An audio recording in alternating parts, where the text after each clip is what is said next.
Hey everyone, welcome back to Corporate Decoder, the place where we make sense of the dusty corporate filings so you don't have to.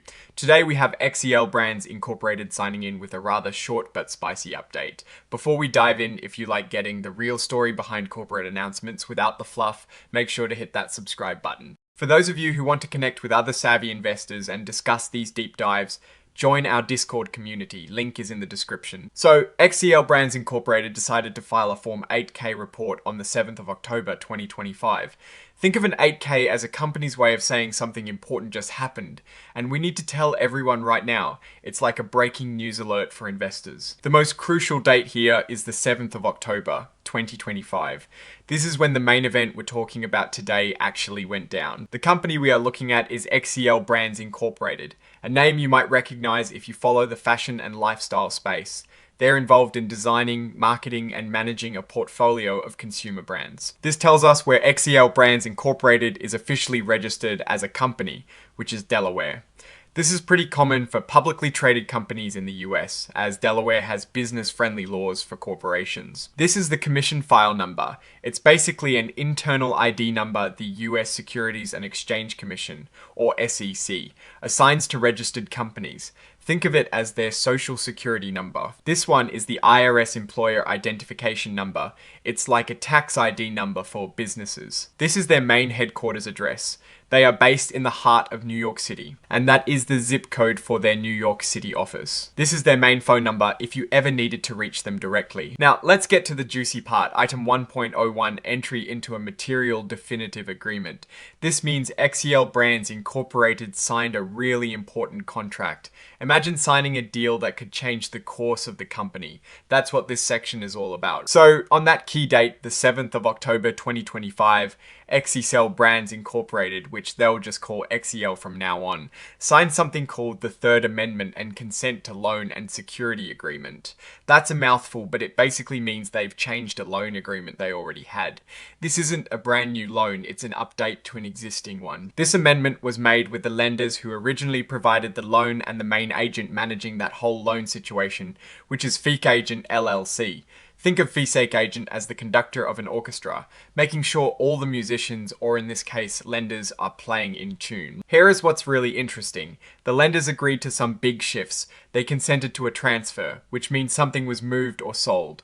More importantly, they agreed to terminate a pledge agreement and release their liens on the ownership stakes, called equity interests, of a company called Imtopco LLC. When a lender has a lien on something, it means they have a claim on it, usually if the borrower doesn't pay back the loan. So Xcel got some ownership stakes freed up, which can give them more flexibility. This suggests Xcel either sold off part of Imtopco LLC or restructured their ownership in a way that the lenders are now comfortable with.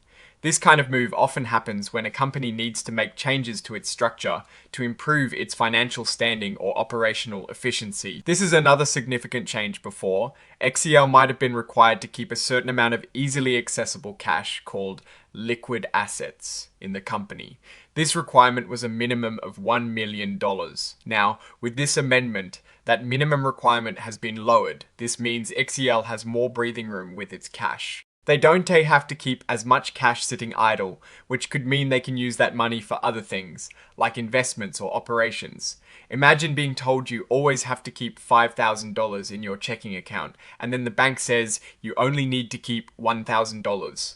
That extra money in your pocket can be used for something else. As part of this deal, Xcel also made a prepayment on their loan. They paid back $250,000 ahead of schedule. Out of that amount, $140,000 came from a blocked account. A blocked account usually means money that is set aside and cannot be easily accessed by the company without specific consent. So, the fact that they used money from a blocked account shows they are still strategically managing their funds and possibly untangling some financial restrictions. This prepayment, even though it's not a massive amount in the grand scheme of corporate finance, shows a commitment to reducing debt and potentially improving their financial health. And finally, we have item 9.01 dealing with financial statements and exhibits. This is where they list any documents that back up what they've reported. Here is the actual document, the Third Amendment and Consent to Loan and Security Agreement. Exhibit 10.1. This is the legal paperwork detailing everything we just discussed. And Exhibit 104 is the cover page interactive data file. This is essentially a digital machine-readable version of the report's cover page, primarily for electronic filing purposes. Now, looking at the signature at the end, we see this report is signed by James F. Harron, and his title is Chief Financial Officer.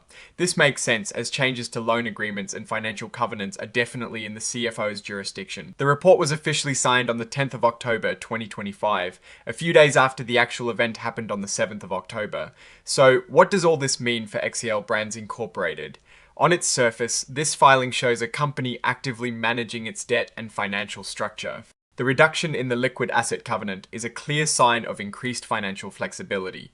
It indicates that the lenders have a bit more confidence in Xcel's ability to manage its finances, allowing the company to hold onto more of its cash. The release of liens on Imtopco LLC's equity interests is also a positive step, potentially unlocking value or allowing for strategic moves with that asset. It suggests a positive shift in the relationship or the financial health of Imtopco LLC. However, we have to remember that this is an amendment to an existing loan agreement. This means Xcel was likely facing some pressure under the original terms, perhaps struggling to meet certain obligations or needing greater access to capital. The prepayment, while a good sign, is also a relatively small amount within the context of corporate debt, so it's not a magic bullet. The key question is whether these adjustments are enough to put Xcel on a solid footing for the long term, or if they are just temporary fixes. We still need to see how these changes impact their overall financial performance in future reports. They are essentially refinancing or restructuring their debt to give themselves more room to operate, which is a smart move if they have a solid plan for that newfound flexibility. Now, looking at these results more broadly, Xcel Brands Incorporated appears to be navigating a complex financial landscape. The strengths lie in their proactive approach to financial restructuring and the willingness of their lenders to amend terms, suggesting a degree of trust. The weaknesses, or rather the areas to watch, include the underlying reasons for needing these amendments in the first place and the overall performance of their brand portfolio. Opportunities could arise from better utilization of freed up capital, but risks remain, particularly in the competitive retail and fashion sectors. The crucial takeaway is that Xcel is working to optimize its financial structure, but sustained revenue growth and profitability will be the ultimate indicators of success. Alright, that is our breakdown of Xcel Brands Incorporated's latest filing. What is your take on these numbers and what they signal for the company's future? Drop your thoughts in the comments if this analysis was valuable. Hitting that like button really helps, and subscribe for more deep dives. Don't forget to check out the Discord in the description. Thanks for watching. See you next time.